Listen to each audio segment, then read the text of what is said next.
Bonjour à tous. Donc, hop là. Je vais me présenter, mais avant ça, est-ce que vous saviez que Bard prédisait l'avenir?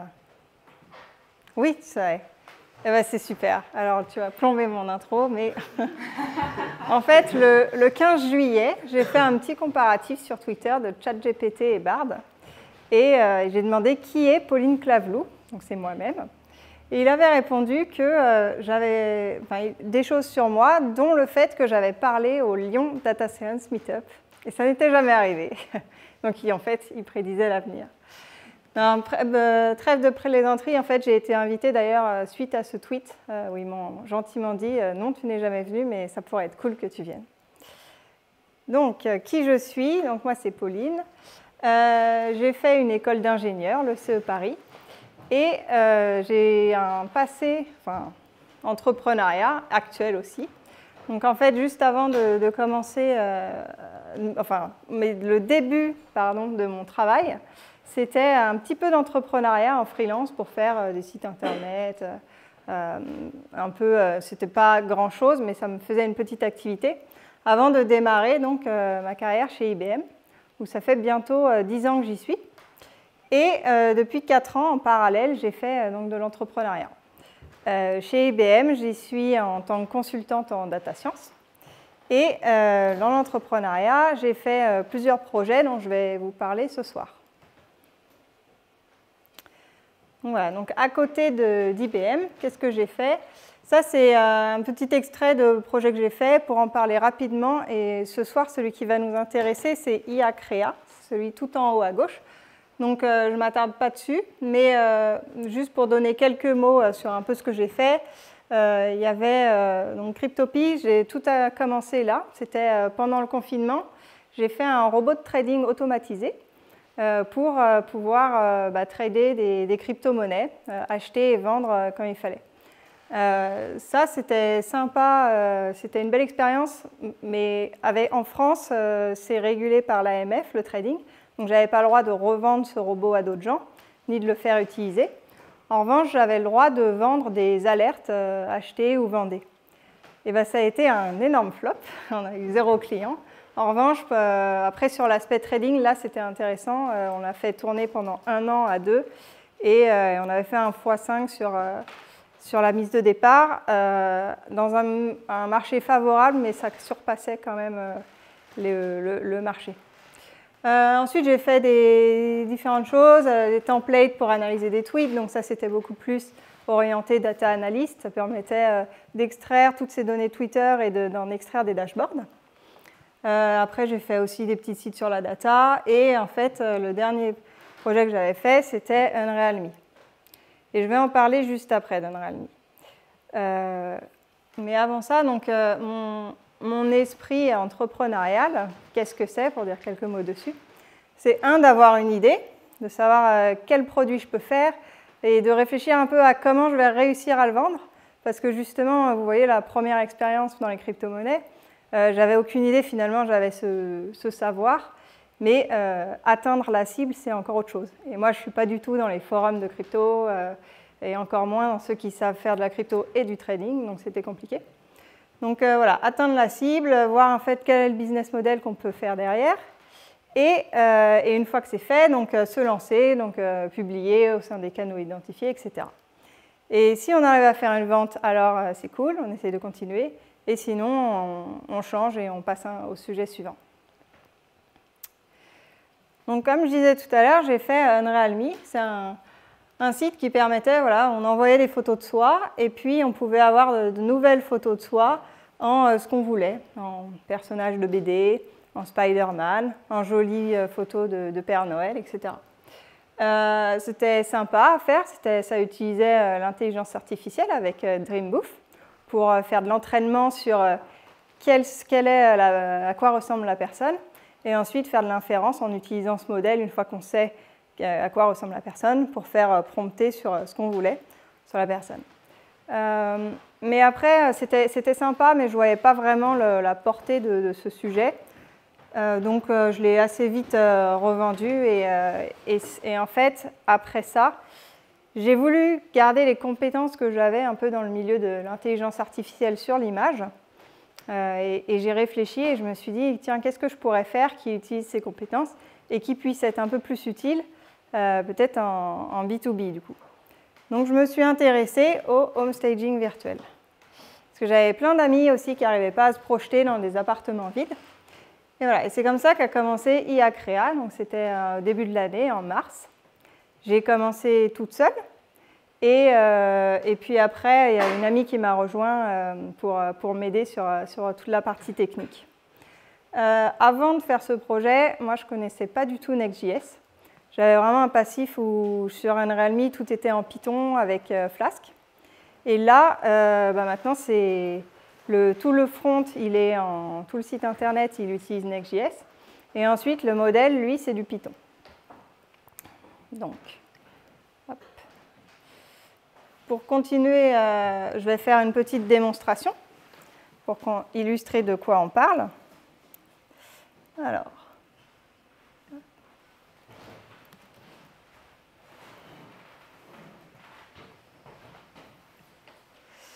Donc, ce que ça fait, c'est que ça permet de meubler une pièce qui est totalement vide, de rénover une pièce qui n'est pas belle en pièce jolie, ou de faire un extérieur, jardin, piscine, terrasse. Là, si je prends un exemple, par exemple sur l'extérieur, hop.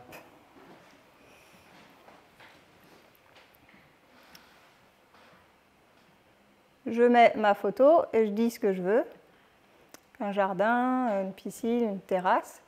Et on fait démarrer. En fait, l'objectif, c'est que ce soit extrêmement simple d'utilisation. Donc la durée, elle est variable suivant si le serveur il était allumé ou non. Parce que j'y reviendrai un peu après dans l'aspect technique où ils disent 1 minute, donc c'est bon, ça va être rapide. Et je viendrai juste après en fait, cette démonstration dans les aspects un petit peu plus techniques. Alors c'est toujours un peu stressant, on peut dire, mais comme c'est de l'IA, on ne sait jamais ce que ça va produire. Ça se trouve, ça a très bien marché, ça se trouve, il y aura des ratés. On va découvrir ensemble.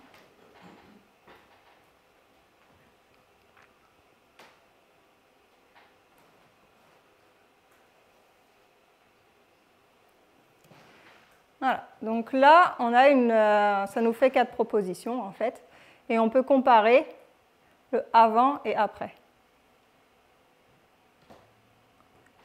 Et après, on peut voir aussi d'autres propositions que ça fait. Donc voilà sur le principe. Après, si je reviens à la présentation. Super. Une fois qu'on s'est dit ça, en fait, j'avais lancé le site et je me suis dit, est-ce que ça va marcher ou pas? Parce que finalement, pour continuer un projet, c'est mieux si ça fonctionne.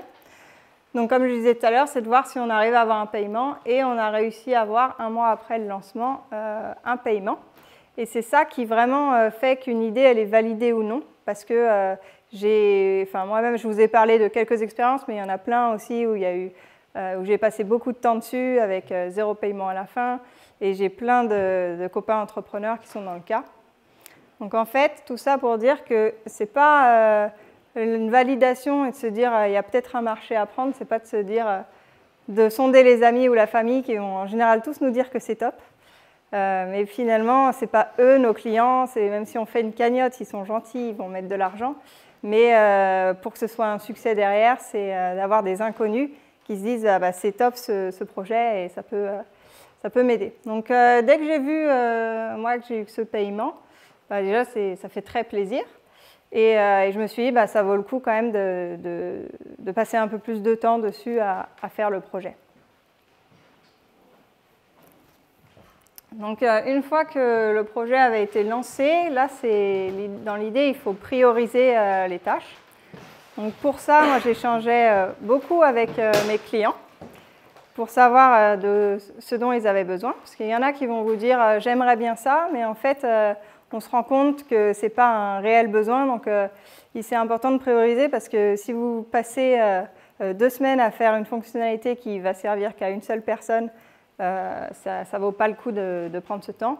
Donc en général, moi j'échange quand même avec beaucoup d'utilisateurs et ce qui remonte le plus souvent, je le mets en priorité, notamment s'il y a des fonctionnalités parfois qui prennent moins de temps que d'autres et qui apportent beaucoup de valeur.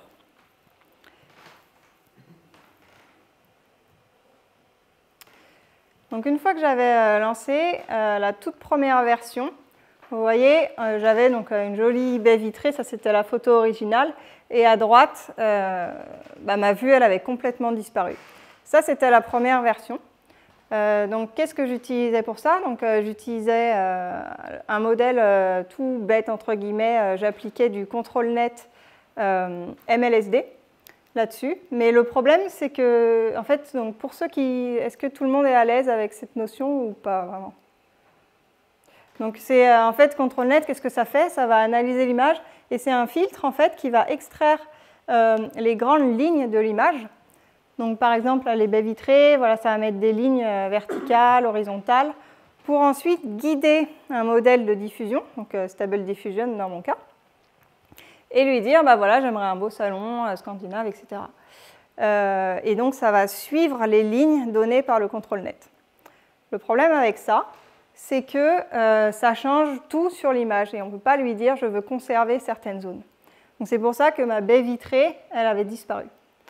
Et pour autant, il y avait quand même quelques personnes qui trouvaient ça bien et qui utilisaient. Donc c'était bien, mais je ne pouvais pas du tout garder ça en l'état parce que mon audience, c'est plutôt pas des particuliers, c'est des agents immobiliers qui veulent aller vite pour augmenter en fait leurs ventes. Et en fait, mettre ça dans une annonce, bah, ce n'est pas possible parce que la personne, elle va voir une fausse image et elle va se dire qu'il n'y a pas de baie vitrée. Donc une fois que j'avais ça, voilà, c'était ma priorité, c'était de pouvoir les garder. Et pour ça, donc, il a fallu faire un tout nouveau modèle. Alors ça, j'ai été aidée de quelqu'un parce que moi, je n'arrivais pas à le faire toute seule. C'était de créer donc, une nouvelle pipeline customisée où, on va en fait chercher dans l'image où sont les fenêtres grâce à un modèle de segmentation. Donc, on a pris Segment Anything. Comme ça, on est capable de les détecter. Et ensuite, il fallait retravailler le modèle de ControlNet pour finalement que ça ne s'applique, ça puisse conserver les fenêtres lors de l'application du Stable Diffusion. Et on en a profité de ce modèle pour améliorer, en fait, donc, on utilisait au tout début du Stable Diffusion 1.5, et pour ceux qui connaissent, c'est limité à des images à 512, donc ce n'est pas une top qualité. Donc nous, on a voulu passer à Stable Diffusion SDXL, qui permet de faire du 1024. Donc on a pu faire cette pipeline. En revanche, il y avait quand même un défaut qui est que dans le modèle d'avant, on utilisait le ControlNet qui est de type MLSD, donc qui suit les lignes verticales, horizontales. Et pour celui-ci, SDXL, le ControlNet qu'on souhaitait n'existe pas encore. Donc on en a utilisé un autre, mais qui marche, je trouve, un petit peu moins bien. Je trouve qu'il est moins adapté, il s'appelle Cani. Et donc il suit vraiment les lignes, mais pas forcément des lignes droites, ça peut être des dessins.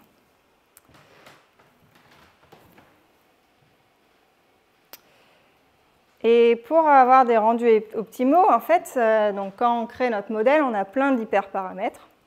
Donc j'en mets quelques-uns, mais il y a le strength, le nombre de steps qu'on veut, la guidance scale, le score esthétique, est-ce qu'on veut que ce soit plus ou moins joli, etc. Un scheduler, ça c'est plein d'hyperparamètres qui sont sur nos modèles, que ce soit pour le ControlNet ou le Stable Diffusion. Et c'est là où c'est compliqué, c'est de trouver les bons finalement. Donc pour faire ça, on a fait une recherche d'hyperparamètres. Donc on a fait en fait un script qui permet d'appliquer, en fait, on disait, voilà, ça c'était un YAML. On a mis par exemple pour le strength, on a fait 1.0, 0.5, 0.9, etc. Donc différentes valeurs sur différents paramètres. Et l'idée en fait c'était de faire une boucle pour faire toutes les combinaisons possibles. Donc la première fois, il allait utiliser toutes les premières valeurs pour chaque paramètre. Et puis la fois d'après, ça allait utiliser le strength, la deuxième valeur à 0.5, et les premières valeurs de chaque, etc. pour faire vraiment toutes les combinaisons. Donc ça, du coup, c'est très long à faire. Mais on enregistrait ensuite tous les résultats avec tous les paramètres dans différents dossiers pour voir là où c'était le mieux. Mais parfois, ça faisait vraiment n'importe quoi. Donc ça, on l'écartait. Et puis quand ça donnait des résultats intéressants, là, on se disait, là, il y a peut-être quelque chose à faire. Et on les mettait de côté. Mais c'est un peu arbitraire. Il y a des questions ou c'est à l'après, par contre? Oui. Pour rebondir, sur quelle métrique vous jugez des performances? Alors là, c'était purement des métriques visuelles. Donc c'est humain qui... Humain, voilà. C'était moi, je me dis, tiens, là, ça respecte bien ou pas. Oui. Pardon? La boucle, pour ce qui est paramètres, c'est du grid search, on cherche tous un par un. Vous n'avez pas fait du random ou du Bayesian? Non, nous, on a fait une boucle où ça fait vraiment un par un. Mais effectivement, ce serait peut-être plus approprié. Donc en fait, c'est très long. Et comme je ne l'ai pas évoqué en fait, dans les problématiques, mais quand on travaille en fait, sur de l'image et de l'IA, sur CPU, ça ne fonctionne pas, donc il nous faut un GPU. Et c'est là où c'est toute la difficulté, parce que moi, sur mon poste en local, ça ne fonctionne pas. Pourtant, j'ai un GPU sur les Mac M1, mais j'ai que 16 de RAM. Et donc, il nous fallait des machines puissantes. Donc là, c'est là où c'est compliqué. Donc pour faire ça, en fait, j'ai deux infrastructures différentes. La première, c'est pour les tests, donc comme ça, par exemple, pour faire des recherches d'hyperparamètres, faire des essais sur le modèle, etc. Ça, j'utilise un site qui s'appelle VastAI. Et ce site, en fait, il permet de louer des machines, et c'est vraiment pas cher, pour donner, par rapport à du GPU, bien sûr, mais là, pour donner un ordre d'idée, je loue à l'heure 25 centimes. Donc voilà, donc c'est plutôt pratique. Et par contre, en production, on utilise en fait un site qui s'appelle Replicate qui permet de faire tourner des modèles, qu'on peut héberger ses propres modèles dessus, et ça permet de faire de la production. Donc ça, c'était une grosse difficulté qu'on avait rencontrée.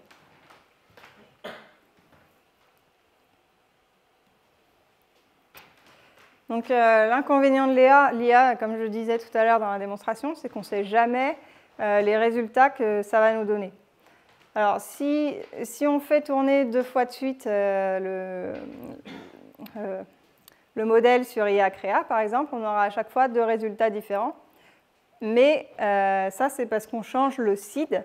Le seed en intelligence artificielle, c'est un paramètre en fait, qui permet de bloquer pour que si on change tous les autres hyperparamètres, on va se garder, on devrait retomber à chaque fois sur la même image avec quelques hyperparamètres qui changent. Donc ça permet vraiment de voir, je ne l'ai pas évoqué effectivement tout à l'heure, mais quand on faisait la recherche d'hyperparamètres, on gardait toujours le même seed pour regarder vraiment les différences des autres paramètres. Et donc là, voilà, en fait, c'est des résultats qu'on peut avoir. Sur la première photo en haut, on voit que c'est une cuisine avec je ne sais combien de fours. Bon, c'est pas très réaliste. Et dans la deuxième, en fait, il y avait je ne sais pas ce que c'est, mais je pense que c'était un caddie pour les courses, et ça a mis une moitié de personnes.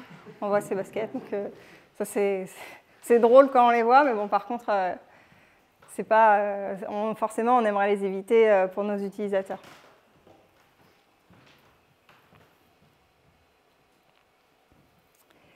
Donc ensuite, comment est-ce qu'on gère l'amélioration continue? Ça, c'est une des grosses questions qu'on a. Ce qui serait super, c'est de faire de l'A/B testing avec différents hyperparamètres. Donc d'avoir par exemple un modèle qui a je sais pas, un hyperparamètre control net scale à 0.5 et un autre à 0.8. Et puis au fur et à mesure de voir celui qui marche le mieux, parce qu'en fait on collecte ici, on ne voit pas très bien, mais des petits pouces pour dire si c'est bien ou pas bien. Le problème de l'A/B testing, c'est que pour que ce soit pertinent, il faut beaucoup d'utilisateurs. Et on en est loin pour l'instant. On doit en avoir peut-être 4 par jour qui utilisent, donc c'est vraiment pas significatif. D'autant plus que la personne pourrait mettre un pouce soit parce qu'il y a des coquilles dans l'image ou parce qu'elle ne trouve pas ça joli, mais sur une autre photo avec les mêmes paramètres, ce serait super. Donc ça, je pense qu'il faut beaucoup de volume pour que ça soit pris en compte. Et donc là, on l'a pas ce volume. Donc en tout cas, on enregistre avec nos petits pouces tout. Plus dans une démarche, donc comme on ne fait pas d'A/B testing, on n'a qu'un seul modèle avec les hyperparamètres. Ça nous permet en fait d'enregistrer pour ensuite, plus tard, voir ce qui avait marché ou pas bien marché et pouvoir faire des tests sur toutes les photos qui avaient été mises en négatif, pouvoir mieux les observer et faire des tests ensuite pour voir sur un autre modèle si ça fonctionne mieux.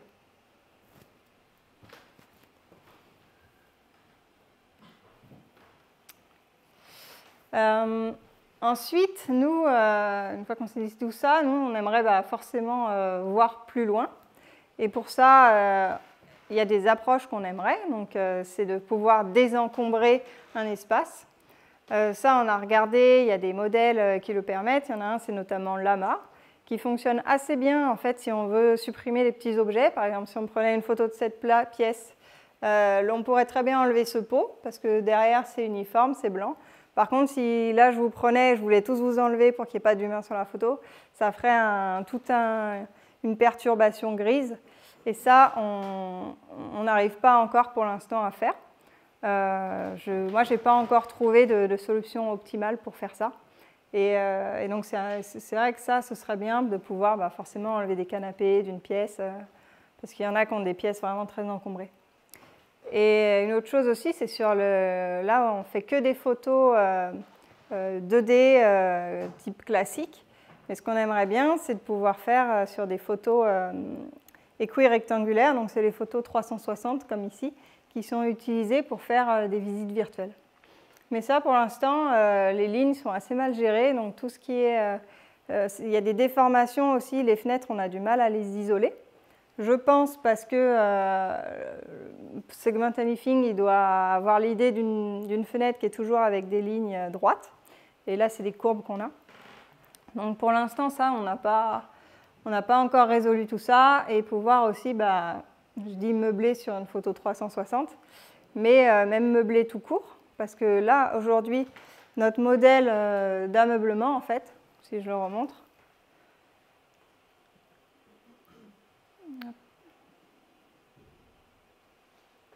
notre modèle d'ameublement, il fonctionne très bien. Le problème, c'est que ce n'est pas le nôtre. On n'en est pas propriétaire. Et moi, je ne sais pas, on n'a pas réussi à le refaire. On a fait beaucoup de tests sur les modèles de diffusion, avec du contrôle net, avec de lean painting pour pouvoir parfois isoler des zones et demander à rajouter un canapé, par exemple. Le problème, c'est que si je lean paint et que je dis c'est un joli salon, généralement, il va me mettre un salon dans mon salon. C'est assez conceptuel. Ou alors, donc ça peut faire ce genre de choses. Et je pense qu'une manière d'éviter ça, ce serait d'avoir un modèle derrière qui pourrait décrire l'image.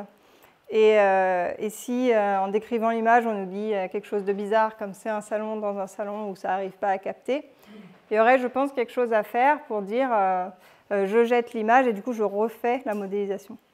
Ça, c'est quelque chose qu'on avait pensé, mais c'est assez lourd du coup comme modèle et ça peut être du coup très long puisqu'il faut attendre, il faut faire plusieurs fois. Donc, sinon, on a fait de l'im painting aussi simple en mettant, en disant juste je veux un canapé, mais c'est des résultats qui sont quand même très aléatoires. Donc, on n'a pas trouvé encore de solution bien pour ce cas d'usage. Ouais, si vous avez des idées, je suis preneuse. Et je crois que j'ai oublié ce que je voulais dire sur ce point. Est-ce que là, vous avez des questions là-dessus? Oui. Merci, Fabio. C'est des questions peut-être naïves. D'abord, pour la 360, on peut facilement, avec DALL-E, du coup, étendre une image, par exemple, ou faire un trou et dans une image, effacer un bout de l'image et dire remplis-le avec un chaton ou je ne sais quoi. On ne pourrait pas découper l'image et prendre un bord et l'autre bord et dire fais lien entre les deux. Vous voyez ce que je veux dire? Ah oui. Donc tu voudrais dire de faire la continuité à gauche à droite Et ensuite, qu'est-ce que tu fais? Parce que là, du coup, tu vas étendre des deux côtés. Bah, tu prends la droite de l'image, tu la mets sur une nouvelle image, juste le bout de droite. Tu prends la gauche de l'image, tu la mets de l'autre côté sur l'image. Tu fais un collage avec les limites et tu essayes de... Bah, je sais pas, tu vas effacer un petit bout de l'image qui était généré parce que ça a coupé cette continuité et tu redemandes du coup de générer entre et que ce soit continu. Bah, c'est une idée pour corriger. D'ailleurs, peut-être que ça se base là-dessus, hein, le modèle qui le fait. Après, encore une fois, je n'ai pas essayé, mais c'est vrai que ça pourrait être une idée. Une autre question pour le désencombrement. Est-ce que vous avez testé GPT-4 Vision? Je ne sais pas, j'ai testé sur ChatGPT, on ne peut pas le faire, mais peut-être qu'avec l'API, c'est possible. Alors, je crois que l'API, elle n'est pas encore disponible, si je ne dis pas de bêtises. En tout cas, moi, je ne sais pas. Elle y est? L'assistant, pas dans l'assistant sur Playground, mais apparemment, c'est accessible à ceux qui ont déjà demandé accès à GPT-4. Ok, ouais. Moi, je n'ai pas encore les accès, mais oui, je suis curieuse d'essayer justement parce qu'on m'en a parlé pas plus tard que ce matin. Donc, j'aimerais bien essayer. Mais pour l'instant, parce que je pense qu'effectivement, on peut lui donner une image, je crois, et lui faire un joli prompt pour dire enlever, à essayer.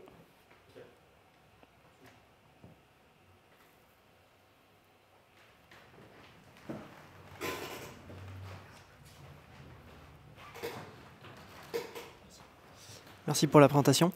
J'ai vu que vous aviez des contextes sur chacun de vos modèles. Par exemple, là, vous nous avez démontré l'extérieur, où il y avait le choix avec un jardin avec des fleurs et un jardin avec des fleurs et une piscine.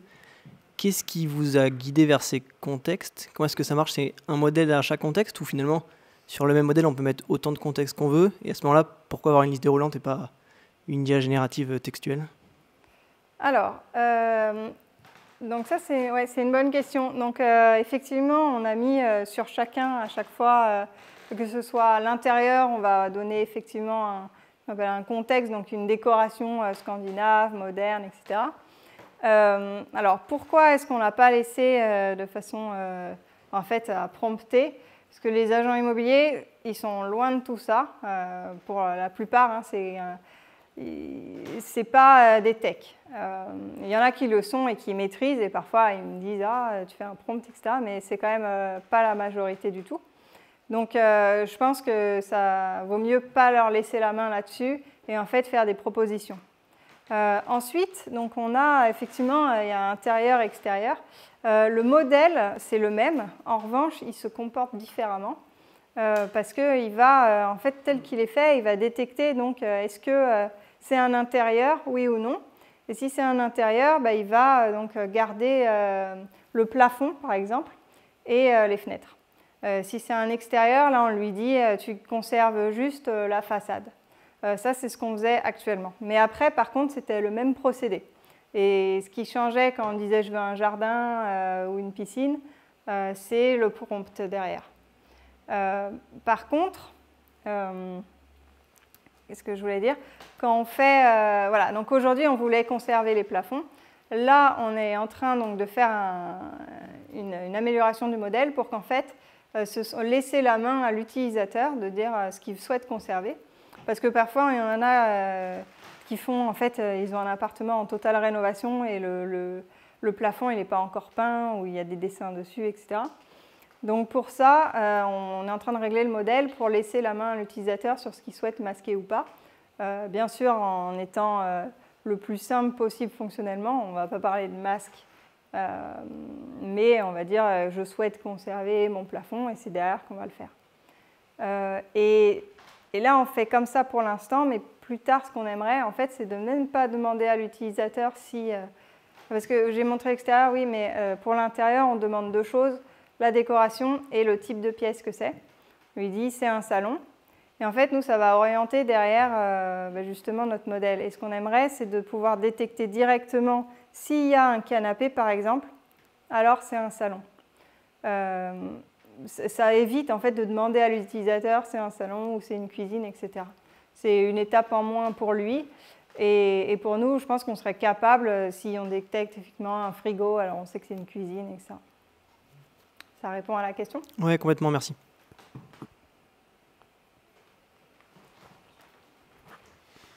Bonsoir, merci pour la présentation. C'est une question naïve, mais il y a donc là, à partir de vos modèles, il n'y a aucune forme d'entraînement. Vous les prenez sur l'étagère,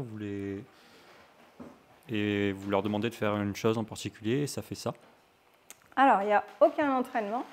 En revanche, c'est un peu faux de dire ça dans le sens où une intelligence artificielle, ça a été entraîné.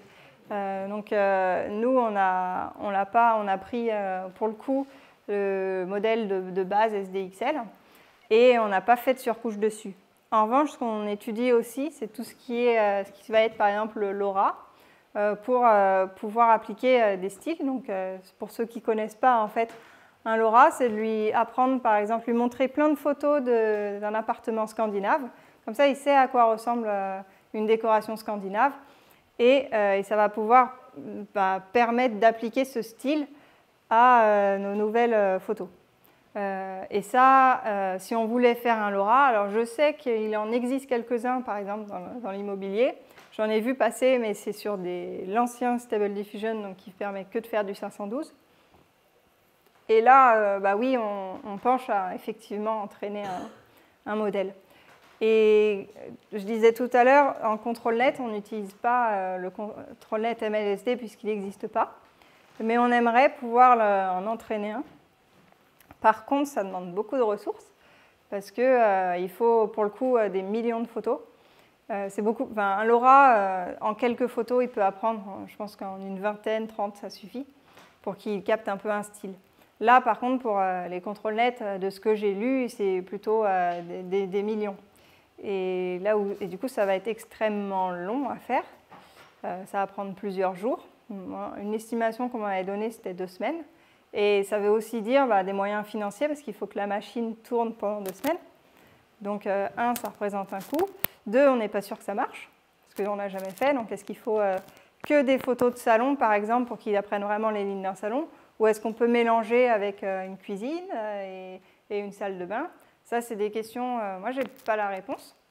Donc, si on lance un entraînement et que ça rate, il faut refaire et donc ça risque de faire quand même plusieurs entraînements avant de réussir. Donc, beaucoup d'attentes et beaucoup d'argent. Merci. Merci beaucoup pour cette présentation.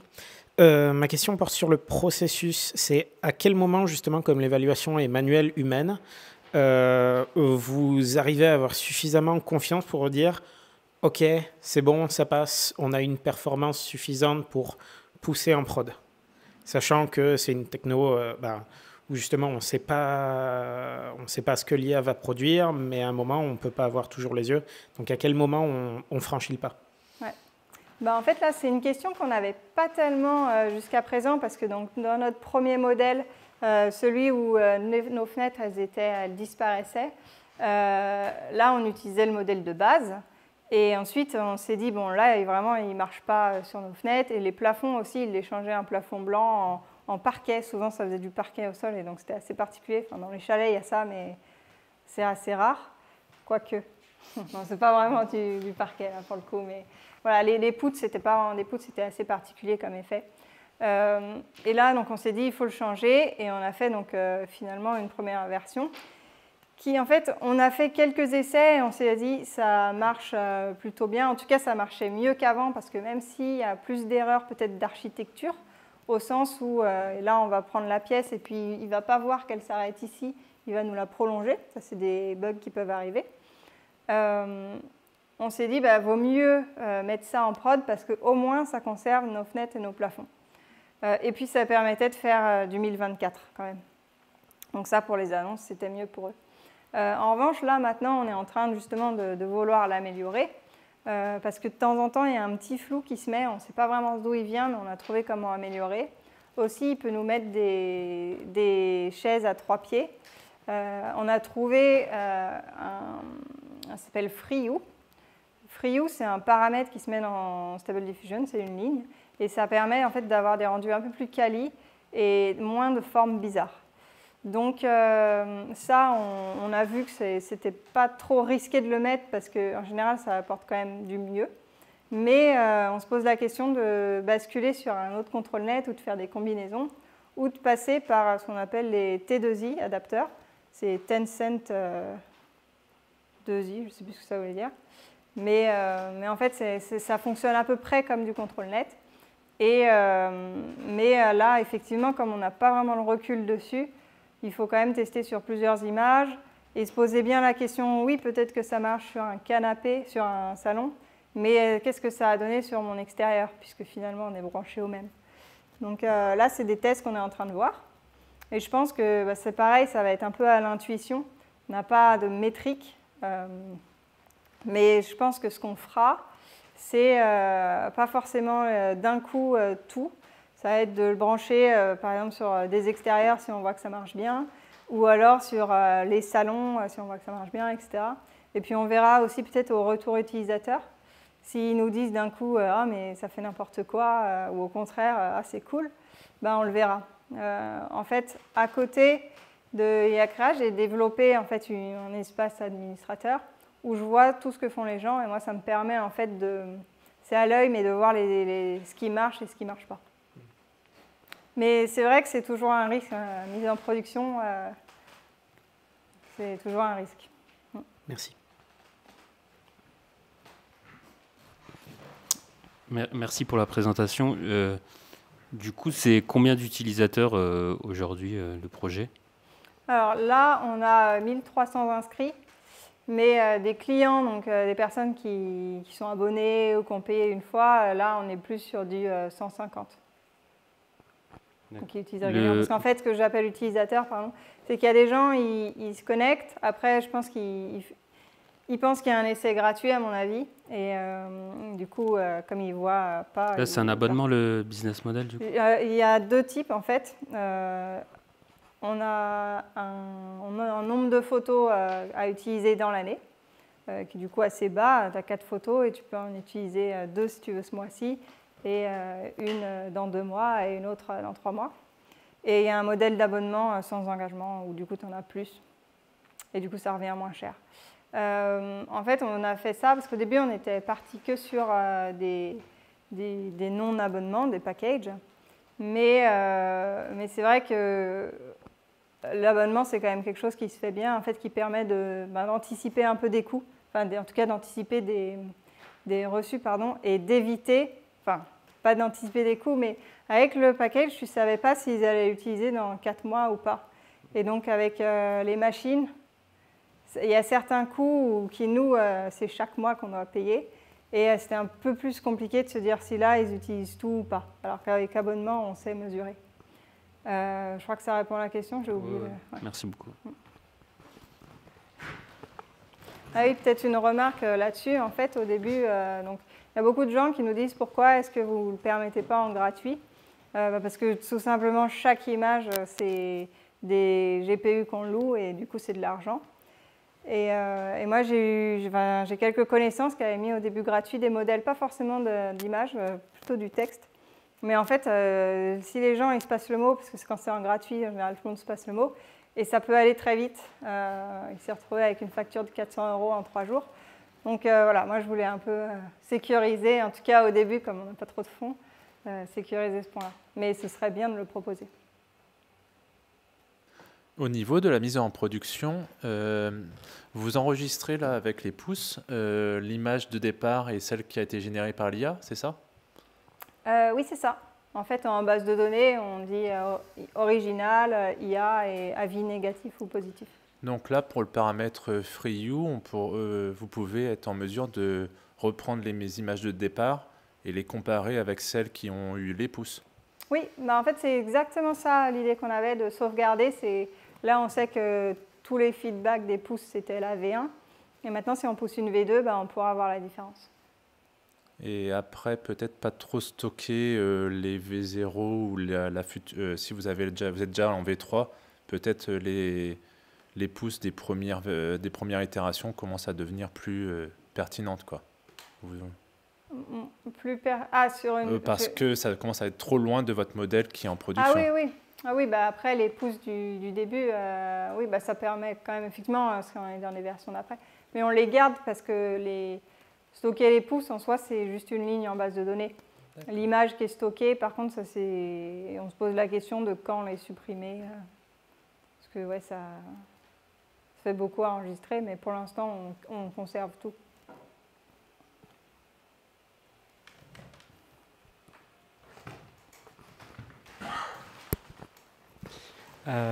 Est-ce que vos utilisateurs utilisent les images telles quelles ou ils peuvent faire des retouches dessus? Du coup, est-ce que vous avez besoin d'être super précis et d'avoir pas de défaut? Ou ça fait le produit final ou c'est un assistant à l'agent immobilier qui peut... comment ils s'en servent vos utilisateurs? Vous savez ça? La question, c'est comment ils s'en servent ou est-ce qu'on peut faire des retouches? Est-ce qu'ils utilisent telles quelles les outputs et ils les donnent directement à leurs clients? Ou est-ce que vous avez pas mal d'utilisateurs qui vont faire des retouches derrière pour enlever les défects? Voilà, est-ce que vous pouvez du coup faire beaucoup d'itérations comme ça en prenant des risques et avec un produit qui fait plein de conneries mais on s'en fout parce que c'est juste un assistant, ou il faut que ça soit vraiment parfait au pixel près, quoi? Alors, la plupart, je pense qu'ils utilisent tel quel. Après, je sais qu'il y en a qui s'y connaissent un petit peu et du coup, ça ne les dérange pas d'avoir un petit défaut parce qu'ils savent, par exemple, dans Photoshop, utiliser un masque et retoucher. Mais la plupart, ils utilisent tel quel et c'est pour ça que c'est assez compliqué, en fait, parce qu'il faut un rendu qui soit le plus parfait possible. Donc, à chaque fois, on leur inclut plusieurs images. Parfois, ils ne comprennent pas parce qu'ils disent, commercialement parlant, ils disent « j'ai pas besoin d'autant ». En fait, ce n'est pas qu'on leur facture plus, c'est qu'on préfère leur inclure plusieurs variations pour qu'il y en ait quand même une qui leur convienne. Après, on a pour le coup 3 types d'utilisateurs. Il y a ceux qui vont en fait l'utiliser pendant les visites. Là, ils vont faire une photo, ils vont dire voilà ce que ça peut donner. Donc ceux-là, en fait, ça ne pose pas de problème qu'il y ait des bugs. Parce qu'ils vont montrer, et même s'il y avait une chaise à 3 pieds ou une fenêtre, c'est pas un problème ça.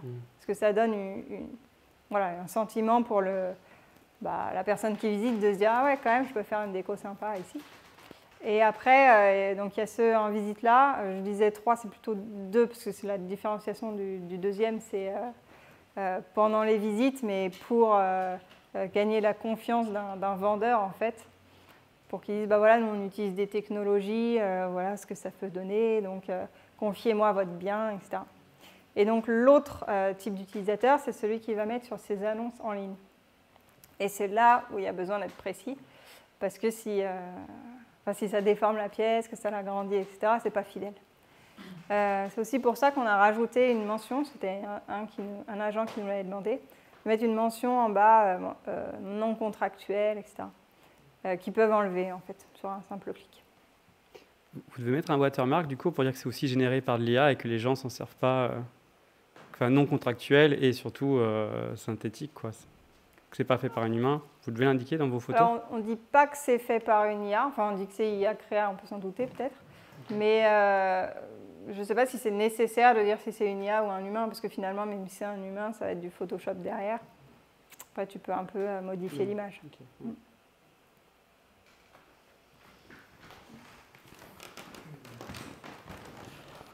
Une remarque directe par rapport à ce qui vient d'être dit.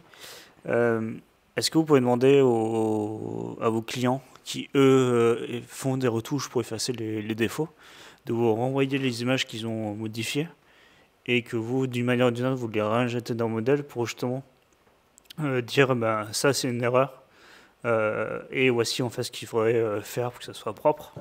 Et comme ça, en fait, ton modèle pourrait peut-être corriger les erreurs au fur et à mesure, non ? Alors, si j'ai bien compris, donc c'est en générer une et puis finalement la retoucher et la réinjecter dans le modèle du coup.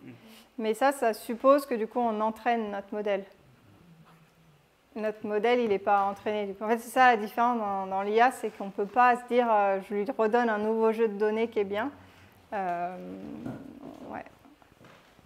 Peut-être du coup faire une deuxième petite IA juste pour la retouche en fait. De retoucher ensuite.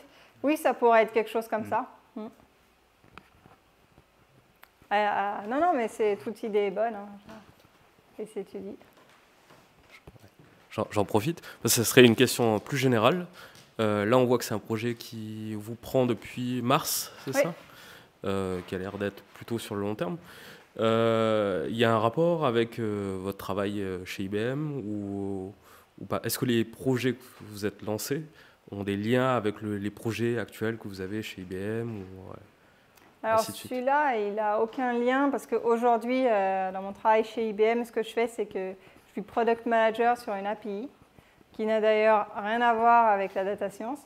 Je fais ça depuis quelques mois, mais en fait, pour la petite anecdote, donc est-ce que c'est un lien ou pas? En fait, en réalité, le client, il m'a sélectionné pour être justement à ce rôle-là, parce que c'est un rôle qui n'est pas donc data science, mais qui est un peu un rôle entrepreneurial au sens où on touche à tout. Moi, là, je discute avec des commerciaux, avec le marketing, avec les développeurs, avec le légal. Donc voilà, c'est en fait coordonner tous les gens. Et c'est un peu ce qu'on fait, parce que là, bon, je fais un petit peu moins de technique maintenant, puisqu'il y a mon associé qui est là, mais avant, il faut vraiment tout gérer, gérer les clients, il faut vraiment tout faire. Qui, lui, est data scientist, c'est ça? Elle, du coup, mais non, elle n'est pas data scientist, elle est développeuse, mais elle apprend, elle monte en compétence justement sur tous les sujets d'IA. On regarde beaucoup ça ensemble. Mais donc ouais, c'est pas en lien direct, mais par contre avec IBM, donc quand on veut faire quelque chose comme ça, déjà c'est très prenant parce que ça veut dire des soirées, des week-ends, etc. dessus. C'est à faire en accord avec son entreprise. Donc moi, ils sont au courant, j'ai une lettre d'accord. Après, chaque entreprise a ses conditions. Je crois que dans mon ancienne entreprise, un collègue m'a dit qu'ils n'acceptent pas, et si tu fais quelque chose comme ça à côté, ils détiennent toute la propriété intellectuelle. Je ne sais pas à quel point c'est vrai, je n'ai pas vérifié, mais bon, c'est un peu lourd. Donc voilà, il vaut mieux faire attention à ça. Et par contre, effectivement, j'aimerais, là je vais voir ça, mais j'aimerais faire effectivement des projets beaucoup plus en lien, parce que moi, ça me permettrait de mettre à profit mes compétences qui sont en fait apprises sur mon temps perso dans la société, et aussi d'apprendre encore plus, m'enrichir grâce aussi à mon entreprise. Donc ce serait gagnant-gagnant. Oui, ils ne font pas de système la Mountain View où le vendredi est ouvert sur des projets libres? Non, j'ai pas ça malheureusement. Moi, c'était juste par rapport au fait de juger les photos. Vous avez dit qu'au début, vous jugiez par vous-même pour tester les hyperparamètres. Est-ce que vous avez un modèle juge comme il peut y avoir sur ChatGPT comme InstructGPT ou sur les modèles de génération d'images comme les modèles esthétiques? Est-ce que vous avez ça pour justement, au lieu d'avoir à faire 10 itérations et que le client sélectionne, peut-être en faire 20 et choisir les 4 meilleurs et lui montrer? Alors ça, non. Alors ce que tu disais tout à l'heure pour l'esthétique, par exemple, ça c'est vraiment, ça va donner un grain, est-ce que c'est de l'art ou pas? Et du coup, nous, c'est pas tellement ça qu'on recherche. C'est surtout est-ce que ça respecte bien ma pièce? Mes 4 murs, ils sont là et ils sont pas plus grands, pas plus petits, etc. J'ai pas trouvé quelque chose qui permettait de le faire. Donc, en tout cas, mais c'est une idée, clairement. Moi, j'aimerais bien avoir quelque chose comme ça qui... Après, peut-être que ça existe, mais voilà, moi, je ne suis pas au courant. D'accord. Et du coup, dans vos clients, là, ça ne pourrait pas intéresser aussi les créas, les décorateurs d'intérieur, etc., dont c'est le métier, quoi? Non pas que tu prends la place de leur activité, mais en gros, c'est un point de départ pour leur travail. Et après, ils développent un peu avec un peu de création humaine, quoi. Vous n'avez pas eu de gens de... Alors, effectivement, j'avais pensé à cibler un peu aussi des architectes d'intérieur ou des décorateurs. Il y en a quelques-uns qui m'ont contacté et qui le font, en fait, qui permettent de faire une offre low cost en fait, à leurs clients en passant par IACRA, parce que ça leur prend 30 fois moins de temps que de le faire eux-mêmes. Et du coup, ils font des tarifs un peu dégressifs après. Donc, il y en a qui l'utilisent comme ça. Après, pour les archis d'intérieur, j'en ai pas eu. Mais j'en ai pas en tant que client et je n'ai pas poussé vraiment d'aller les chercher. Mais j'en ai eu 2 au téléphone qui m'avaient dit que ce serait... Elles n'étaient pas clientes au sens, elles m'ont dit, nous, on n'est pas intéressés parce que nous, ce qu'on aime, c'est de faire. C'est vraiment... c'est ce qu'elles aiment dans leur métier, quoi. C'est comme nous, on adore explorer les données, elles aiment faire ces designs. Donc ça leur enlèverait la partie cool de leur métier. Mais par contre, elle trouvait ça intéressant en première visite avec des clients, plutôt que de montrer des mood boards, donc de dire vous aimez bien ce style ou ce style. Là, en fait, elle pourrait juste en un instant montrer la pièce et dire ça pourrait ressembler à ça chez vous. Donc c'est en ce sens, mais c'est vrai qu'on n'a pas encore poussé là parce que c'est assez compliqué d'atteindre sa cible. Moi, il y a quelques mois, je ne connaissais rien au milieu de l'immobilier. Et la semaine dernière, j'étais au salon de l'immobilier. Alors, je ne connaissais pas du tout l'existence il y a quelques semaines et j'ai été invitée par... Du coup, on fait des partenariats avec un partenaire. Mais donc voilà, donc moi, je n'ai pas encore atteint cette cible des décorateurs et archis. Et c'est vrai qu'il y en a beaucoup qui ont peur ou qui voient ça d'un mauvais œil. Quand j'ai posté sur des réseaux sociaux que je faisais ça, il y en a qui commentent direct « Ah, c'est nul, c'est des ordis, etc. » Après, tu regardes, elle fait quoi, elle est décoratrice. Et je comprends cette méfiance. Et pour autant, pour moi, on n'est pas une menace directe. Je vois un peu ça comme quand il y a eu Airbnb versus les hôtels. Certes, ça sert à se loger, mais en réalité, ce n'est pas la même clientèle. Et ben moi, je pense que la personne qui va acheter sa maison, le particulier, et qui veut refaire comme il veut les murs, s'il a le budget, il va s'acheter un décorateur d'intérieur ou un architecte. Et il voudra faire lui-même sur Cozy Casa des logiciels sur Internet où tu peux faire. Mais s'il n'a pas les moyens, il n'ira pas. Et peut-être qu'il va penser, par exemple, à une solution comme ça. Donc je pense qu'on n'est pas tout à fait sur le même marché avec eux. Et est-ce que ça peut fonctionner sur des plans ou genre un screen d'une maquette 3D ou autre? Oui, bah justement, je ne l'ai pas montré parce que en fait, c'est une fonctionnalité où eux, les agents MO, ils s'en fichent un peu, mais en fait, ça marche sur les plans qui sont, alors on ne voit pas trop là, mais de face, pas les plans, vus d'en haut avec qui dit 2 mètres carrés la chambre, etc. Là, ça ne marche pas. Mais là-dessus, en fait, ça marche bien parce qu'en fait, ça reprend les lignes. Okay, oui. Et donc, c'est un peu ça qu'extrait un contrôle net, c'est une image qui ressemble à ça. Une dernière question. Je vais mettre, Pour revenir un peu sur la partie 3D et les images en 360, est-ce que vous avez pensé toucher les promoteurs immobiliers ou je sais pas, les entreprises et éventuellement leur proposer des maquettes avec de l'impression 3D de ce que suggère l'IA de la nouvelle réorganisation d'un espace?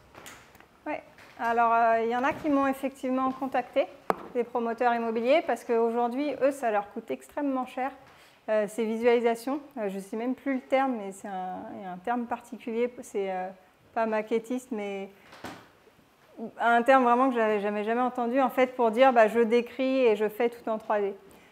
Notre problématique à ça, c'était que eux, pour la plupart, ils souhaitent en fait faire de l'affichage dans les villes en grand sur les panneaux. Et nous, on fait 2024.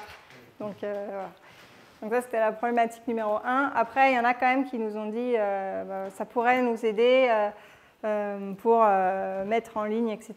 Donc, on est en train de discuter avec ça.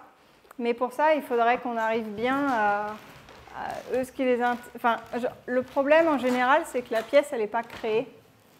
Donc, il faudrait qu'il y ait quand même quelqu'un qui fasse le dessin pour qu'on puisse, nous, ensuite, derrière, la faire.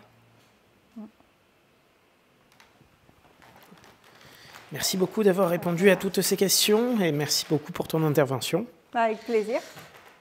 Et on peut continuer la discussion en bas. Il y a des trucs à boire et à manger et merci encore.